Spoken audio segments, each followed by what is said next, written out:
Hello everyone and welcome back to my channel doctor Kairavi Bhardwaj kidney world. So अपनी video series को बढ़ाते हुए आज हम बात करेंगे टाइप्स ऑफ डायलिसिस के बारे में। डायलिसिस किस किस तरह की होती है, किस डायलिसिस की क्या एडवांटेजेस है, डिसएडवांटेजेस है, चॉइस कैसे होनी चाहिए, कौन सी बेटर है, कौन सी नहीं है। आइए ये सारे टॉपिक्स पे हम आज बात करते हैं। सो डायलिसिस एक ऐसा प्रोसेस है जिसमें जिन पेशेंट्स की किडनीज फेल हो जाती हैं, चाहे वो टेम्परेरी फेल हो या परमानेंट फेल हो, उनके बॉडी को प्यूरिफाई किया जाता है, उनके अंदर के सारी गंदगी, सारे टॉक्सिन्स को निकाला जाता है।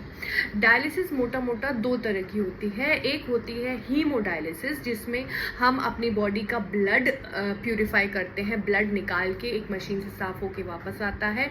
और एक होती है पेरिटोनियल डायलिसिस, जिसको हम पीटी भी बोलते हैं, जिसमें एक आर्टिफिशियली अवेलेबल फ्लूइड मीडिया यानी कि एक पैकेट्स में आपको पानी मिलता है जिससे कि आपका बॉडी प्यूरिफाई होता है। आइए इनके बारे में आपको थोड़ा सा एक्सप्लेन करते हैं।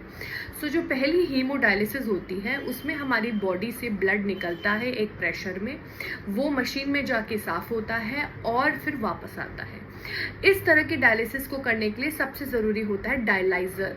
डायलाइज़र होता है जिसमें एक मेम्ब्रेन होती है जो सेमी परमेबल होती है। मेम्ब्रेन के एक तरफ हमारा ब्लड होता है और एक तरफ डायलिसेट होता है। डायलिसेट बनता है पार्ट ए, पार्ट बी और आरओ वाटर को कंबाइन करके।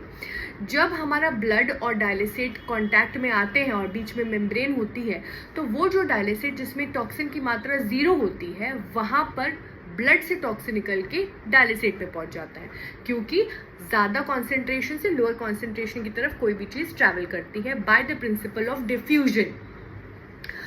इससे क्या होता है, जो सारी इम्प्योरिटीज़ हैं वो डायलिसेट में आ गई, फिर हमने उसको डिस्कार्ड कर दिया, हमारा खून प्यूरिफाई हो गया और फिर हमने वापस से उसको बॉडी में रिटर्न कर दिया। ये बेसिक प्रिंसिपल काम करता है हीमोडायलिसिस में। हीमोडायलिसिस में आमतौर पे मरीज़ को यूनिट में आना पड़ता है, वहाँ आकर अपनी डायलिसिस करवानी होती है हफ्ते में 2 से 3 बार 4 घंटे के ड्यूरेशन में। कई पेशेंट्स में जो आईसीयू में एडमिट हैं, जिनका बीपी नॉर्मल नहीं है, हीमोडायनेमिकली अनस्टेबल है या लिवर डिजीज साथ में है, उनमें हम नॉर्मल कन्वेंशनल डायलिसिस नहीं कर पाते हैं, उसमें हम स्लेड या सीआरआरटी करते हैं। ये ऐसी टाइप की स्पेशलाइज्ड हीमोडायलिसिस है जिनमें हम बहुत स्लोली कम प्रेशर में ब्लड को प्यूरिफाई धीरे धीरे करके करते रहते हैं। ये होता है हीमोडायलिसिस। अब क्या होता है पेरिटोनियल डायलिसिस। पेरिटोनियल डायलिसिस एक खास टाइप ऑफ डायलिसिस होती है जिसमें मार्केट में अवेलेबल पीडी फ्लूइड होते हैं जो कि पैकेट्स में मिलते हैं। इसको एक कैथेटर के माध्यम से पेट में डाल दिया जाता है। 3-4 घंटे ये आपके पेट में रहते हैं और उतने 3-4 घंटे में ये सारी इम्प्यूरिटीज़ को अपने अंदर सोख लेते हैं और फिर इनको फेंक दिया जाता है। हमारी जो पेट में एक ओमेंटल मेम्ब्रेन होती है जो कि उसी मेम्ब्रेन की तरह काम करती है जो डायलाइज़र में था, इसमें भी डिफ्यूजन का प्रिंसिपल ही यूज़ होता है। हमारी बॉडी से इम्प्यूरिटीज़ निकल के उस पीडी फ्लूइड में आ जाती हैं क्योंकि फ्लूइड में कोई भी टॉक्सिन्स नहीं होते हैं। इस टाइप की डायलिसिस को घर पे किया जाता है, खुद से किया जाता है, हर दिन किया जाता है। हर रोज़ 2 से 3 बार वो फ्लूइड आपकी बॉडी में डालेंगे, 3-4 घंटे में आप उसको निकाल देंगे। इस तरह की डायलिसिस जो स्कूल गोइंग बच्चे होते हैं या फिर बहुत एल्डरली लोग होते हैं या साइकाट्रिक लोग होते हैं जो कि बार बार डायलिसिस यूनिट पे ट्रैवल नहीं कर सकते हैं या उनको आना ले जाना बड़ा मुश्किल है या फिर उनको स्केड्यूल इतना बिजी है कि वो टाइम नहीं निकाल पाते, वो पीडी करते हैं। पीडी 2 टाइप की होती है। एक होती है सीएपीडी जिसमें हम हर कुछ मैनुअली करते हैं, ये फ्लूइड को अंदर डालना निकालना, और एक होता है एपीडी जो कि एक ऑटोमेटेड पेरिटोनियल डायलाइज़र से होता है जो कि अपने आप करता है और रात भर धीरे धीरे काम करता रहता है। उसमें एक मशीन के द्वारा यही काम किया जाता है। तो ये मोटा मोटा हो गया एचडी, ये हो गया पीडी। अब एक और टाइप का डायलिसिस है जिसको हम हीमोडाइफिल्ट्रेशन कहते हैं, जो कि डिफ्यूजन प्लस कन्वेक्शन के प्रिंसिपल पे काम करती है। डिफ्यूजन इज सेम कि कोई भी चीज़ अपनी हाई कॉन्सेंट्रेशन से लो कॉन्सेंट्रेशन की तरफ ट्रैवल करेगी, और कन्वेक्शन का प्रिंसिपल ये होता है कि एक गश ऑफ फ्लूइड, वो फ्लूइड क्या है, वो भी एक तरह से आरओ वाटर है, अल्ट्रा प्योर वाटर है, जो कि आता है और हमारे ब्लड को साफ करते हुए ले जाता है, उसकी सारी टॉक्सिन साफ करते हुए ले जाता है जब ब्लड उसके कॉन्टैक्ट में में आता है।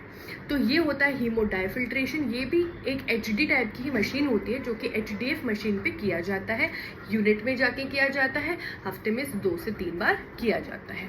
अब आते हैं इम्पॉर्टेंट क्वेश्चन में कि इसमें से हमें क्या चूज़ करना चाहिए। देखिए, जैसे कि मैंने पहले बताया, हीमोडायलिसिस जो होती है कन्वेंशनल वाली, वो बहुत एक सेफ़ मेथड है, बहुत ईजिली अवेलेबल है, बहुत चीप है और बहुत सेफ़ है। तो ये तो आप हमेशा चॉइस कर ही सकते हैं। लेकिन अगर आप नए नए डायलिसिस पे आए हैं, बहुत कोई स्कूल गोइंग बच्चा है, कॉलेज गोइंग बच्चा है, या क्या बहुत ही बिजी शेड्यूल है, या फिर कोई एल्डरली डिपेंडेंट पर्सन है जिसको आना ले जाना बड़ा मुश्किल है, उसके लिए PD ज़रूर ट्राई की जा सकती है। लेकिन PD में the onus is on you, तो इसलिए अच्छे से प्रोसेस को सीखना होता है ताकि आप उसको कर सकें।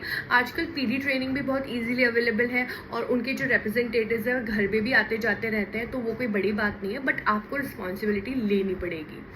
HDF is a superior form of dialysis, जिसका हीमोडायलिसिस के बाद एक वक्त हो चुका है, 2 से 3 साल हो गए हैं, उन्हें थोड़े थोड़े कुछ कॉम्प्लिकेशंस आ रहे हैं, वो ज़रूर HDF पे शिफ्ट करके एक बेटर लाइफ जी सकते हैं।